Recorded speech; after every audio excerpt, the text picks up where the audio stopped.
Chapter 17. A tower held a bell in its cavity. The earth below Despina was jagged rock. The air was fresh and cool. Behind her was the sun setting, but the world was already asleep. 3 hours later. Exactly. Yeah, one thought woke her up. One thought woke her up.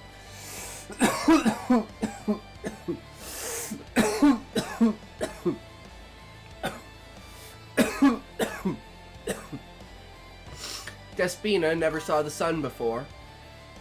The tower behind her was perfectly at home, singing as though no one cared. "Elias, you've grown your hair out," the bell sang. Her jaw was loose and her eyebrows furrowed. Despina always wore her hair this way. What's more, a giant nautilus made its way out from behind the bell, as if dancing to its voice. "What's wrong, Sel? What's wrong? Say, Saul," the bell halted.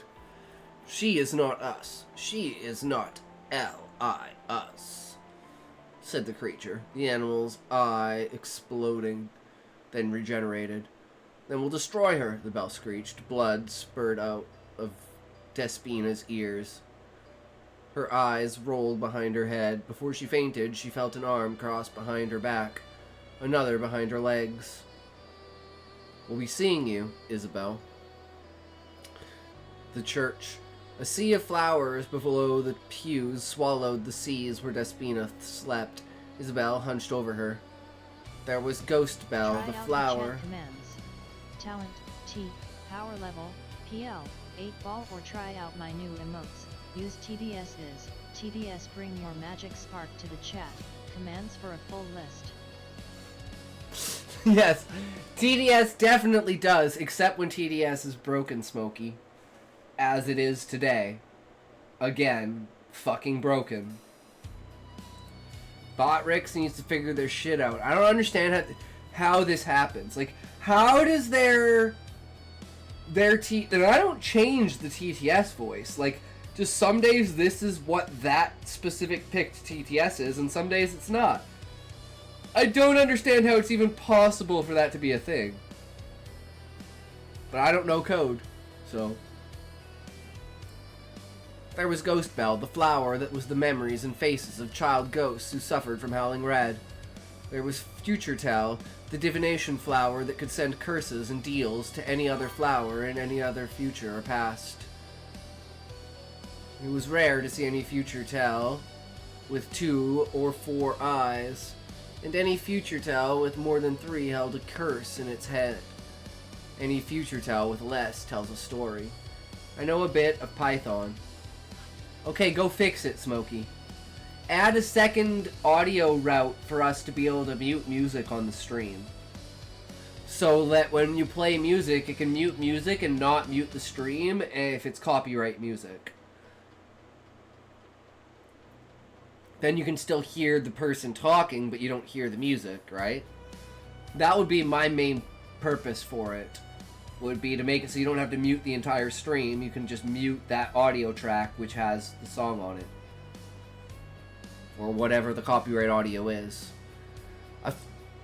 Despina destroyed Ulnerone and woke up before 3 of the world's most powerful gods, Fabel, Sedansa, and Solmano.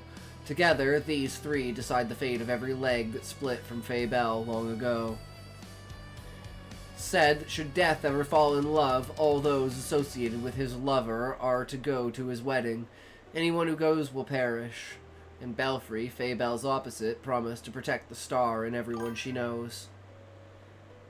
Generate a simple sine wave, T equals NP, line space, 0 duration int, sample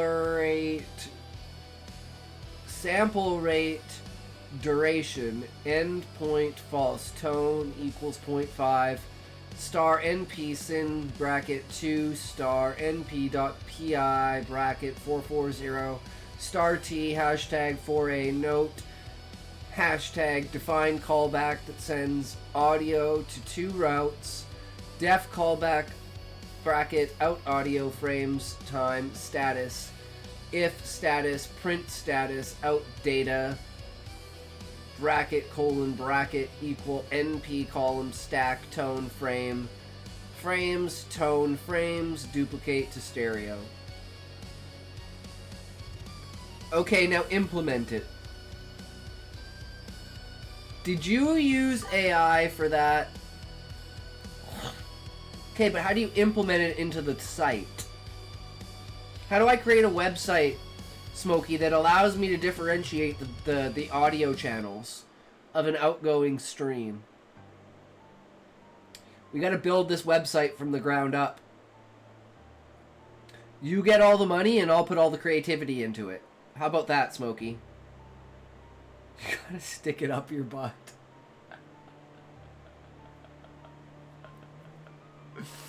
I do all the creativity, you put all the work and all the effort in it, but you get all the money out of it. How about that, Smokey? So it slithers.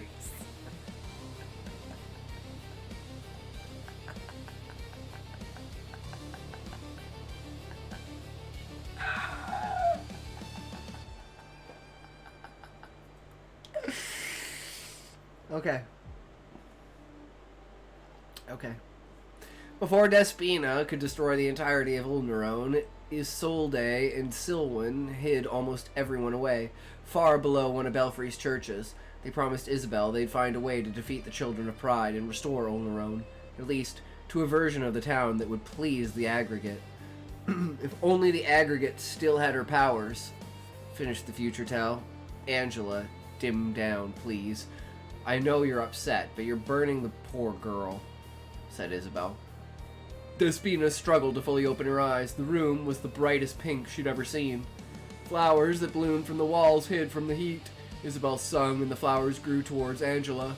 Those that burned away grew twice larger toward Angela to snuff her out. Covered in flowers, she screamed. Her fire let out one more searing roar. Thank you, my dear flowers. Go back to your walls. You need your nutrients, said Isabel.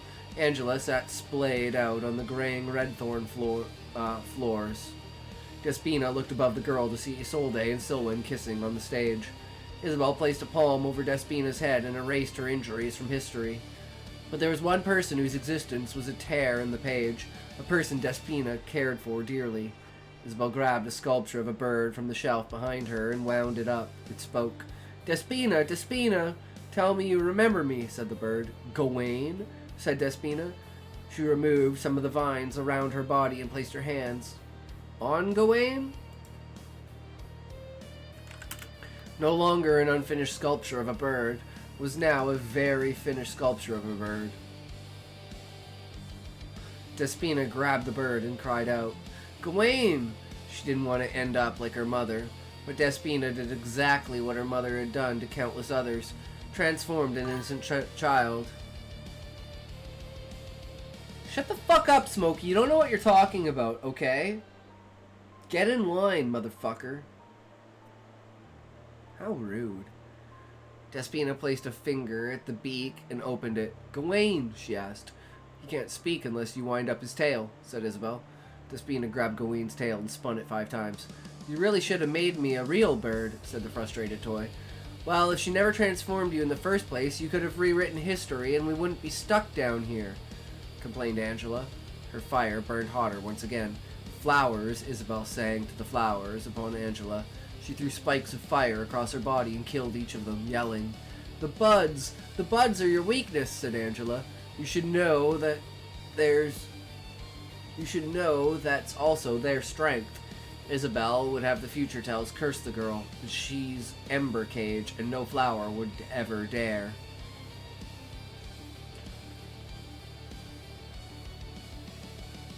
Is this the end of the chapter, Calli? Or is this just where you stopped writing?